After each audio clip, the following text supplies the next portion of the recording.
You're listening to the Adventurous Reinvention Podcast. I'm Allison Boyle, aka She Dreams of Alpine, and this is the show that's dedicated to all the adventurous spirits out there who have either been transformed by the outdoors or are interested in what it looks like to step into a new, adventurous, and courageous kind of identity in their life. It doesn't matter what your background is in the outdoors, what age you're starting at, or where you grew up. If you're curious about the outdoors and using adventure as a way to reinvent yourself, you're in the right place. I'll be sharing all kinds of personal adventure stories, lessons I've learned from the mountains, teaching what I know about the outdoors and leadership, and interviewing some amazing adventurous women all along the way. I've been coaching women on becoming safe, confident, and self-sufficient backpackers and leaders of their own adventurous lives since 2018, and I know exactly what big fears and self-doubts can pop up along the way. I have so much to share with you, so let's dive in. Hello, friends. Welcome back to the Adventurous Reinvention Podcast. I am your takeover host, Kellie. I've been on the podcast a few times. I'm on She Dreams of Alpine team. I do a lot of different stuff. If you don't know me, if this is the first time you're listening to the episode or the first time you've heard me on it, I do a lot of our social media. But my favorite part of my job is I get to do a lot of client work where I get to work directly with the clients, speak directly to the clients in our customer service section. And so I really get to hear straight from our students things that they are struggling with or things that get in the way of their big trips. And of course, their graduation trips too, where they celebrate big wins with us. And so I get to help Allison collect a lot of what y'all tell us to make these different podcasts, to make content that we think will help get you to your goals faster so that you can learn from our mistakes, learn from the lessons that our students share with us, and get to the trail faster. So today, I want to talk about the thing that ends more adventure dreams than bad weather, not knowing what gear to take, or bad timing ever will. Okay, so I want to give you some context into why we wanted to create this episode. Every summer, we run a program called the Adventurous Reinvention Experience. So in the past, we've had 24 women in the program at a time. This year, we've been coaching 36 women. It's our biggest group yet. And we spend months together. So this program typically starts enrolling in April, and then we kick things off in May with online coaching weekly. Sometimes we meet several times a week, and we essentially fast track these students in our Backpacking Badass curricula with the 5-step framework. We do mindset coaching with Allison's life coach certification. And then the program culminates in a backpacking trip because if you've been around She Dreams of Alpine for a while, if you've been in our community, in our world, you know that we love reinvention through the outdoors and how the things we do on the trail translate to our confidence and what we believe we're capable off the trail. So we spend these months together. We're doing physical training because we give them training plans to prepare for the in-person trips.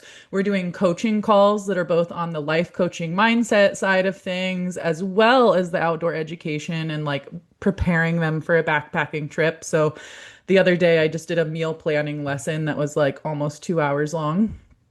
Journaling, they get journaling prompts every single week that they complement the coaching calls that Allison does. And so they're prepping for a real in-person backpacking trip while they're doing these life coaching things as well. So it can feel like a lot. It's a big program. And every single year, right around the halfway mark, we like to do private check-ins with every single client. So we message them, and it's just a simple message. How's training going? How's coaching going? How are you feeling about the trip?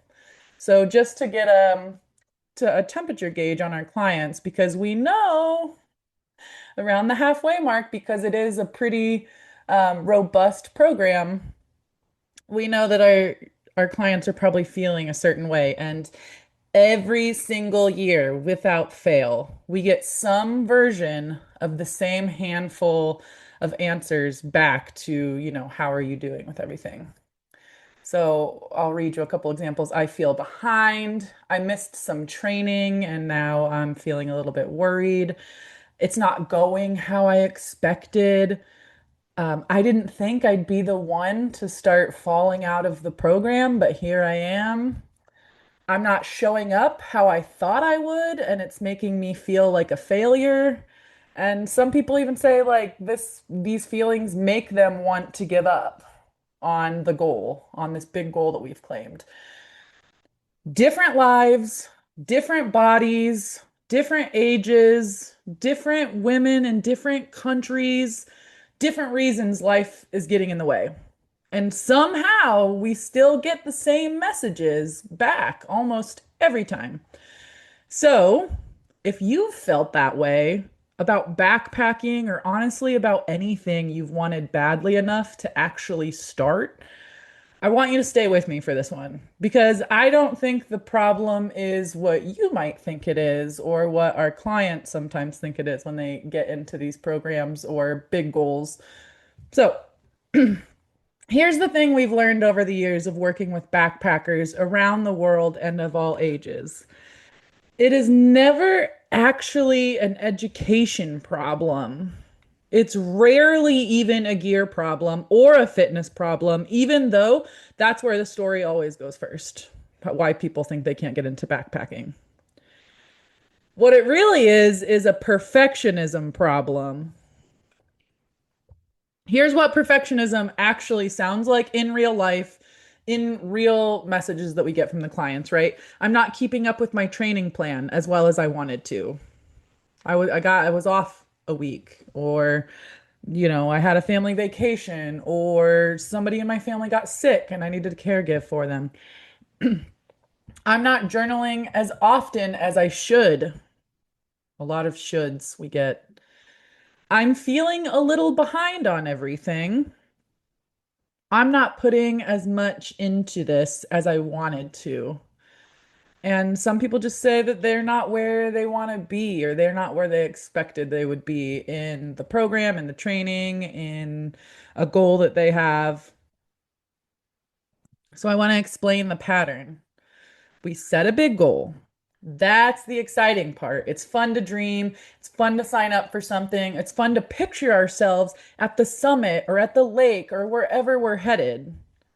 And then life keeps lifing. Work gets stressful. There's a loss in the family. School lets out, and suddenly your kids are home all summer. You catch a cold, or an old injury acts up. None of that is rare. That's just what human life is made of. But somewhere in there, the fantasy of how we were going to perfectly show up for our big goal that runs straight into reality. And that's when the perfectionist brain does its thing. It starts whispering, if I don't do this exactly right, I'm not going to get what I wanted from it. Listen, that's not the truth. That's just the perfectionist fantasy brain talking. Here's the actual truth, and I want you to really hear me when I say this. Progress does not require your perfection. It never has. Progress just requires that you keep showing up, you keep doing your best with what you've got that week, you keep learning, keep failing forward, and that you don't give up when it gets hard. And to stop giving up, we have to loosen perfectionism's grip because if we don't, we will always feel like we're failing. Failing at training, failing at journaling, failing at showing up the right way, failing at being a human. But it's all bullshit. You're not failing, okay? You're living a full, chaotic, human life. And you're still choosing to move forward towards something big in the middle of it. That's not falling short. That's fucking epic, right? That's so resilient. Okay, so I want to get specific here because I think when we hear perfectionism, it can sound abstract or like in a school context of like getting A+ grades. So let me walk you through what it actually looks like inside this group of 36 real women that we're training with for the past few months. Um, and these are from when I did our halfway check-ins. So these are going to be like real scenarios that we're hearing from our clients on what makes them hit a wall when they're in the program. And I think a lot of you are going to relate to a lot of what they have to say. One woman is managing, we have an online forum called Slack where we do all of our um, most of our communication in the program. Like people can talk to each other that are going on their trips or everybody in the program. They can coordinate if they're going to do like carpooling or getting Airbnbs before their stays or before and after. So they like meet up and stuff. So we use Slack to do some of the coaching and for the clients to get to know each other and because community is such a big part of it, right? And a lot of women tell us that they're looking for community when they come into these programs. So, one woman is managing Slack, which can get quite busy, the coaching calls, catching up on replays, the weekly journaling homework, and the weekly training, which we do, mileage goals and elevation gain goals, which is uphill hiking. So every week that gets harder. We increase it until we get to like peak weeks where we're doing really high mileage and gain. So she told me her perfectionist tendency wanted to read every single message in Slack before she felt like she was allowed to respond. Like, read one person's post and then read every single reply, right? Instead of just like reading it and replying herself. So when she couldn't keep up and the unread count kept climbing and that notification bubble kept getting bigger, she started to feel overwhelmed until she realized she didn't have to sit at her computer to be part of it because she didn't want to spend any more computer time. She works on a computer. So she started popping in throughout the day instead, like instead of doing one big chunk, she might be able to check in from her phone or on a break at her computer, and not feel obligated to get to every message and to still do what she can and show up as much as she can for herself and for the people in the community that she's wanting to connect with. Um, and no one's going to take that personally if she doesn't respond to every message. And maybe not every message is relevant either to something she's working on in the program, or she doesn't have insight or whatever. So she started popping in when she could, and she's still in it. And now she's actually dropping into Slack more and getting the connection that was her goal in the first place, right? Because she was only thinking about responding. Maybe she wasn't thinking about people responding to her when she posts stuff. So she's doing awesome and she's having a great time in Slack now. Another woman, she realized about midsummer that she started quietly checking out of the program. And Allison and I, when we do this program, we're very in tune with our clients. And so we don't have any expectation for how much someone needs to engage because everybody's lives are different. But we notice when it changes for sure. And her exact words, this client, she said, I didn't think it was going to happen to me. But she caught it, and instead of getting discouraged that it happened and just kind of like quitting, she got back on track. She's still showing up to things and getting engaged in the Slack and coming to coaching calls, making time for the replays. So getting off track doesn't mean you have to stay there. Or the more important thing that we really emphasize to our clients is that it doesn't diminish the progress you have been making. One off week in training isn't gonna like waste all of the strength training and endurance training you've been doing up until that point, right? When we make our training plans for our clients and the training plans that we teach our backpacking badass clients to make, it's about consistency over perfection. Their goals to get you just feeling like getting to know yourself on the trail, how you feel in different terrains and conditions. And so it's not all about just hitting the goals perfectly. There's a lot of nuance to it, and all of those can be counted as gains too, even when you have an off week.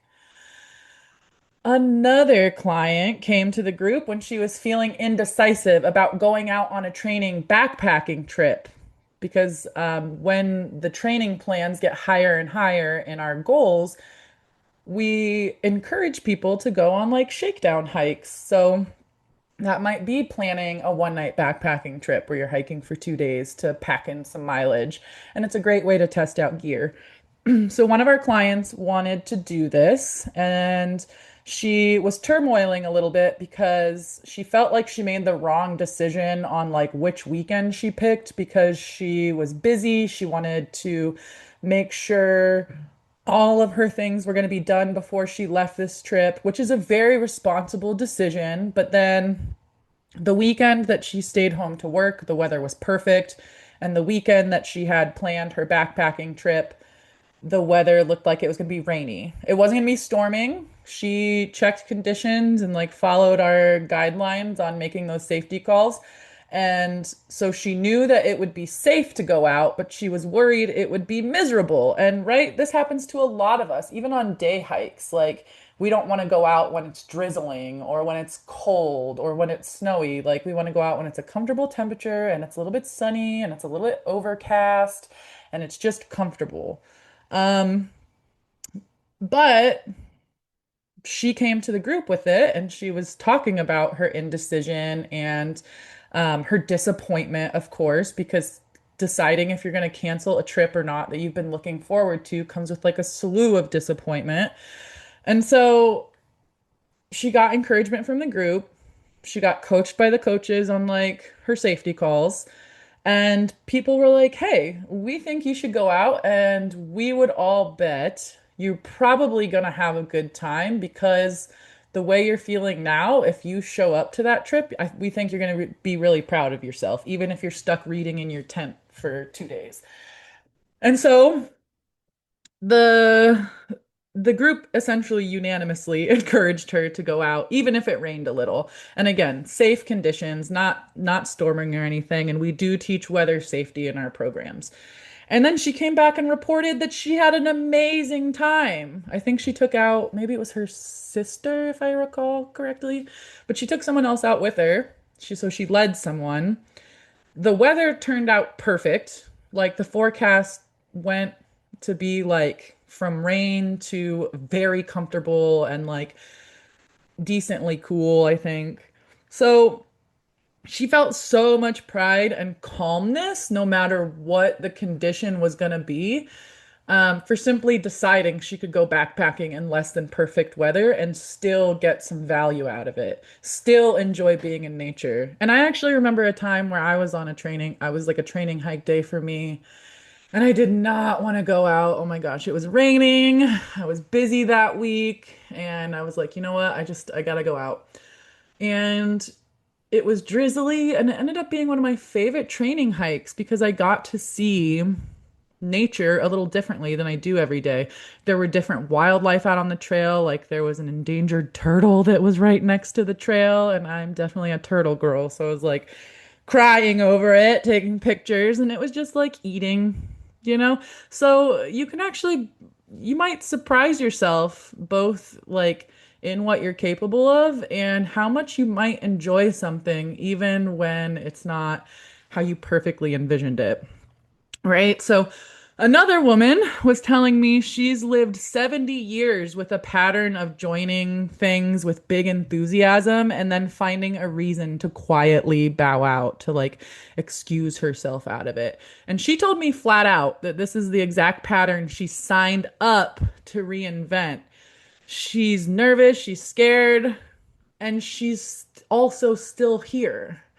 And this is different generations of women showing up differently. And so we address that in the program too, like the different cultural shifts between the generations and the expectations of women and the different rights and freedoms that, different generations have gained or lost. So there's a lot of just goes into why we feel these ways, and we go into all that in the adventurous reinvention experience too. That's the whole first phase of like, why do we think about the world the way that we do, and ourselves? Like, where did we get all of these ideas? So it can be quite upsetting to think about all of those things. Like it can really feel like a free fall, which can feel quite scary, quite uncomfortable.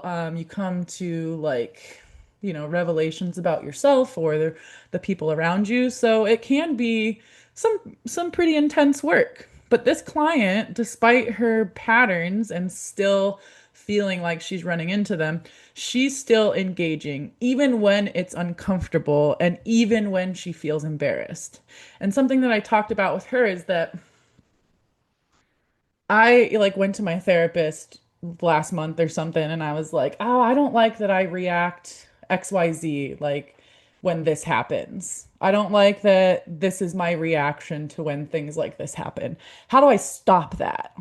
And she's like, "Oh, well, you're probably never gonna stop it. Honestly, it's probably gonna be there." And I was like, "Oh God, okay." So then what? And so when you allow yourself, when you expect kind of your habits or your thought patterns that you've had for a lifetime, when you really get frustrated with them and you start trying to like bury them, they're going to come out like another way, or you're going to internalize, you're going to make it mean something about you, like, "Oh, I'm so sensitive. Why do I always act this way?" or whatever.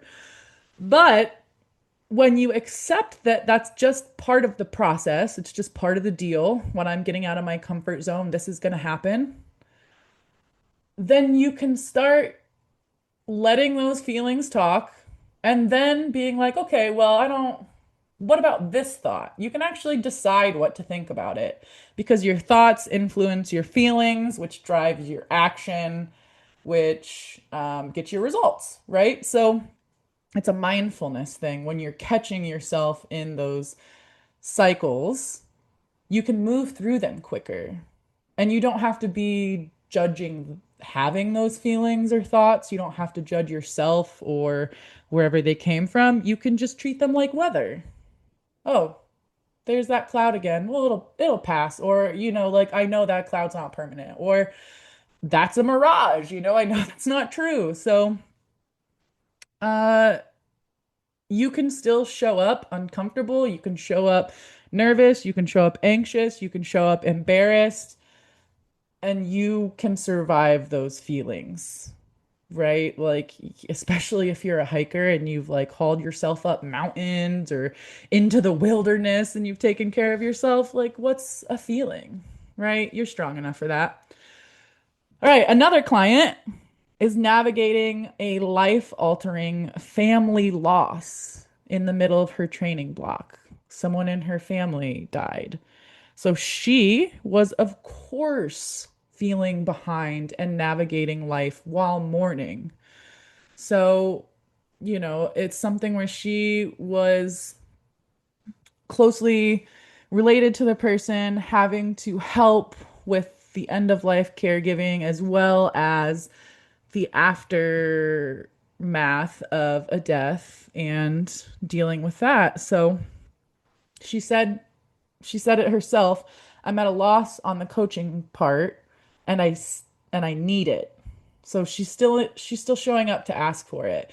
And she's letting herself hold both grief and hope. Because when grief hits you, it's a lot. The world doesn't stop moving even though yours feels like it did. There's still a lot of expectations. You feel like, you still have to go to work, you still have to get the kids fed into school. And your capacities becomes smaller because the energy that grief and mourning takes up, as well as all of these new responsibilities that you have, even if it's just a season of those responsibilities, the grief is not going to be just a short season. And so she's allowing herself to still show up to her goal while still showing up to family. And she's letting herself hold grief and mourning for what she is going through, as well as hope and excitement for the goals that she has planned for herself. She didn't let a terrible loss derail her from still wanting to get out there. And her person, the best way she can honor her person is taking care of herself as well. So I have to tell myself that all the time when I feel like, I have to put myself out more for others. So another client, we're getting into some of the heavier life stuff, right? Because sometimes it's not just perfectionism, it's also when life gets really hard, how are we choosing to show up to it? Are we shrinking or are we staying in our values and holding our ground? Another client and I had a heart to heart about being in the same boat right now, in the same kind of season of life. It looks a little bit differently for each of us, but we're both in situations about talking to our families about caregiving for aging family members that have had, big diagnoses or emergency surgeries, people like aging parents and grandparents. So she and I are both in situations where we're prepping for these big trips. She'll be out for I think her trip she's going on is 4 days. And then she's gonna have a few extra days. So it's about a week-long vacation for her. And then I'll be gone for 16 days on co-guiding a couple of our trips. And so we had an opportunity to talk about navigating these family expectations, as well as the guilt that we have is how, we see the gap where we can't show up because we want to stay aligned to our goals, but as well as our daily lives, the family tension that these situations can create, and how we're showing up authentically and with boundaries, and how that feels, because that usually is pretty uncomfortable until you move through it and get to the other side to see that something like a difficult conversation or being willing to address conflict or setting boundaries, even if, what people were expecting of you changes, what you can contribute, right? That doesn't feel good in the moment. So both of us are worried about leaving for an extended period of time. And we're sure that some of our family members have opinions on it. Some are supportive, some are not. That happens when you have a big goal that people may not understand, or they don't understand why you can't show up the way they want you to show up. But we're both enthusiastically charging ahead with going on these backpacking trips because we also know that we deserve to take care of ourselves too. We cannot pour from empty cups. It does not benefit people for you to run yourself ragged. Okay, women, did you hear that one? And we don't have to choose between taking care of our family or ourselves. It's a yes and, right? So think about that. Think about people's expectations. And this is one that grief really taught me too, is sometimes you have to put some responsibilities down. You got to triage. You got to say no. Because again, it does not benefit other people or yourself to exhaust yourself. Then you cannot possibly show up as your best self if you're constantly exhausting yourself, if you're constantly in a crisis spiral, right? You have to take care of yourself. This is why it's important to have these goals and to commit to them despite life getting hard, right? You can hold joy And you can hold all the other emotions, rage, sadness, frustration, embarrassment, right? And you can also hold excitement, hope, belief, confidence. So a lot of our students have also talked about like injuries, old and new injuries they got a long time ago that are flaring up, or injuries that happened recently, whether they're hiking related or not, illnesses, people getting sick, getting in the way of their training, things like that. And even surgeries that people have had that have been impacting their hiking training plan or just how they can show up to the program. But none of them are quitting, right? Some of them might feel a little derailed or discouraged, but not a single one has told us, hey, I'm not coming. Like everybody is committed to the goal. None of these women are unprepared. They're all telling me they feel a little unprepared, but none of them are unprepared. And I tell them, I'm not in your head with the voice that tells you you're not doing enough. I am on the outside seeing the gains. I see you in the training plan tracker, clocking your mileage and your gains. And I tell people, go look. Allison and I missed some weeks, right? Coaches miss weeks. Everybody has an off week. So I just see the gains, but when you're in your own head, you often will see the gaps because it's the gap between where you are and where you want to be. So none of these women are failing. Some of them tell me they feel like they're failing, but none of them are failing. They are doing the thing imperfectly, which, as it turns out, is the only way it has ever actually been done by anyone. So keep just pushing forward, even when you have to take a couple steps back, right? Like, again, progress does not require perfection. It just requires you to keep showing up and moving. Okay.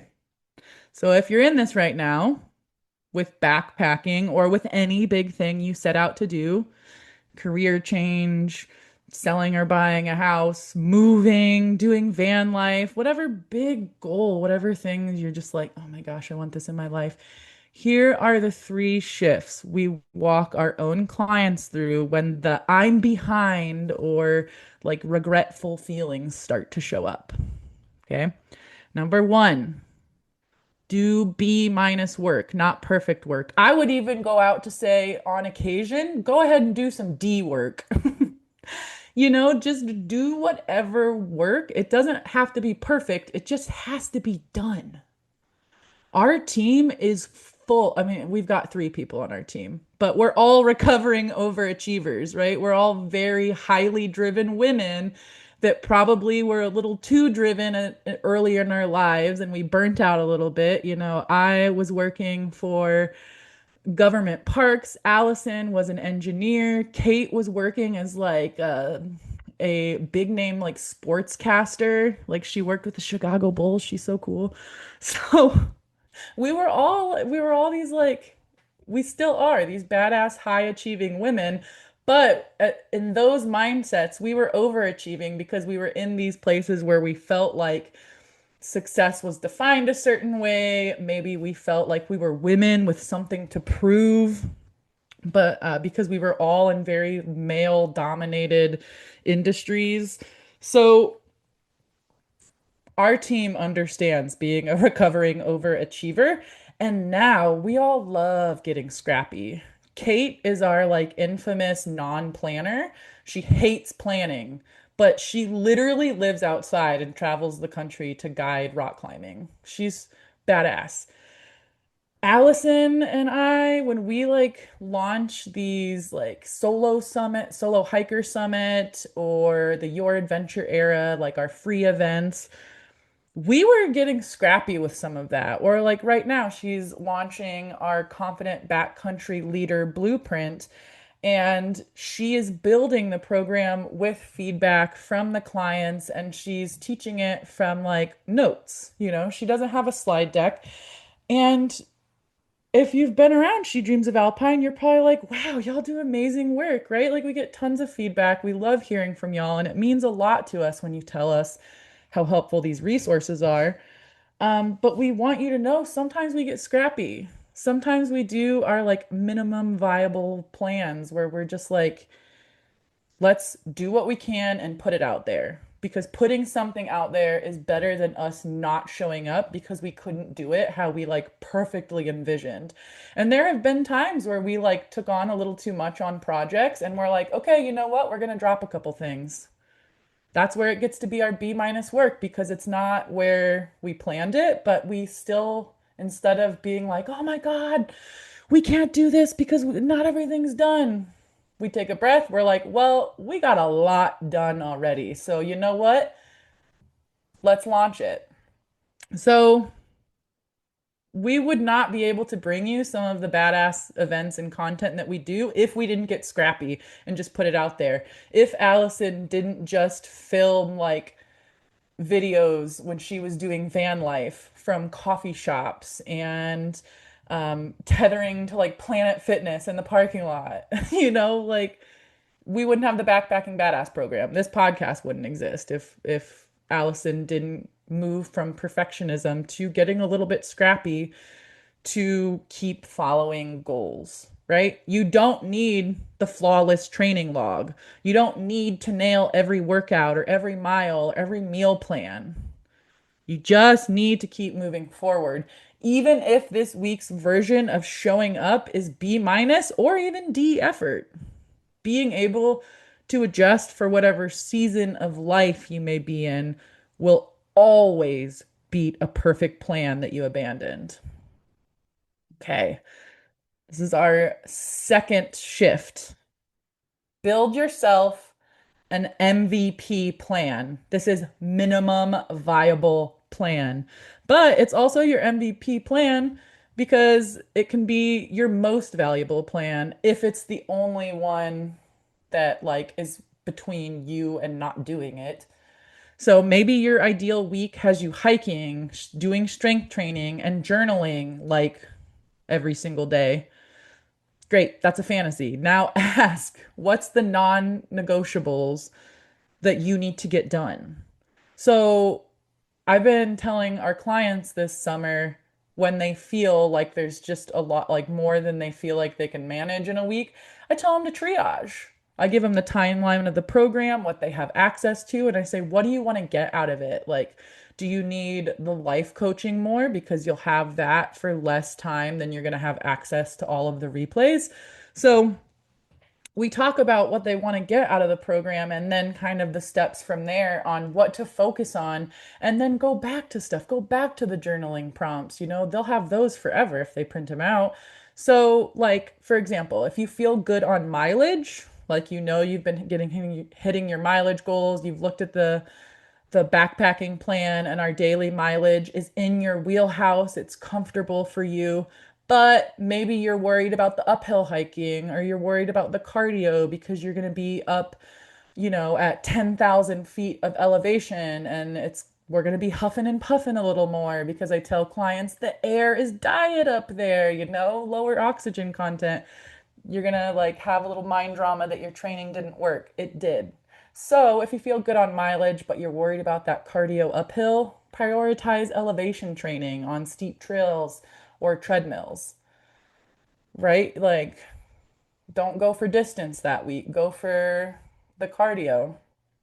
You can use things like daily walks with your dog or family in your neighborhood to keep you moving and make hitting mileage goals more accessible. Like, we definitely recommend getting out on trails so that you get the feel for terrain and can practice things like navigation.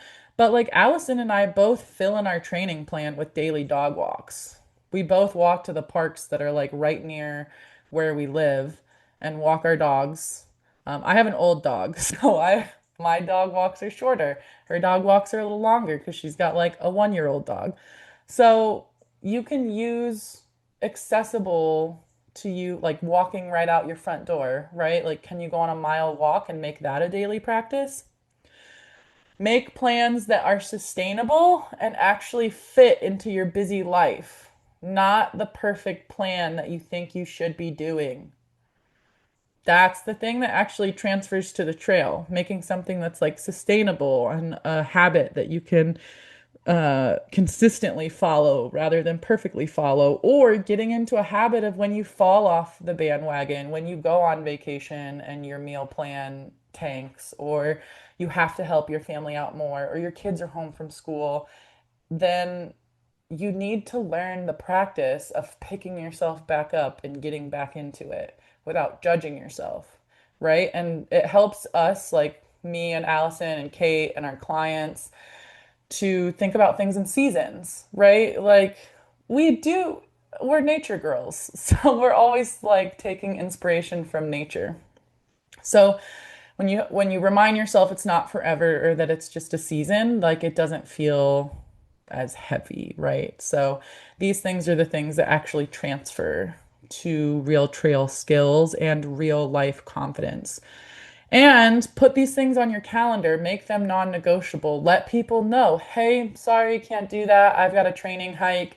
I'm hiking 6 miles on Saturday. I'm not drinking this week. Whatever it is, tell people your goals. And, when you have good community around you and you're building that, people are going to want to support you in those goals. And you're probably going to inspire people. They're going to want to get in on stuff like that because you're going to be an example of what's possible. They're going to look at you and think, wow, she's really busy and still makes time for herself. I wish I could do that. You'd be surprised. So, mark it on your calendar, protect it. Everything else, bonus, you know? Third and final shift that I'm going to leave you with on this one is that your brain is going to keep telling you that you haven't done enough. That's because you're seeing the gap between where you are and where you want to be. You're not looking back to see the gains. So, telling yourself you haven't done enough, that's usually a lie of omission. So, every week, I encourage you to write down what you actually did. Allison had a practice a few years ago, and I did this too with her because I was like, yeah, that makes sense. I want to try it too. Where she just like journaled her wins for the day. And it could be anything. It could be like, I made a really good cup of coffee, to I nailed my training today. Or I didn't want to show up for my training, but I did anyway. And, maybe I didn't climb as hard as I wanted to, but I'm really proud I showed up. So write down everything. You can do it weekly, you can do it daily. And like the hike you got in, the skills you developed in pursuit of a big goal, the gear decision you finally made. Then, when that voice pipes up asking what you've accomplished, you've got the receipts. You get to say, actually, quite a lot. Thank you very much. It seems small. We do this as a team too. Every week on Friday, we like all claim a win, a frustration, um, a gratitude, and like weekend plans. It keeps us like nice and connected as a remote team. And so I highly encourage you to not just look at the gaps, but count your gains too. And then when you make that a practice, your brain looks for that evidence quicker without you having to like sit down and rack your brain for whatever wins you had for the day or the week. So, here's what I really, really want you to take from this episode. The real skill we're teaching in these programs that we do, any of our programs, isn't always how to handle big mileage or pack weight or have like your navigation, even though we do teach all of that. We teach that.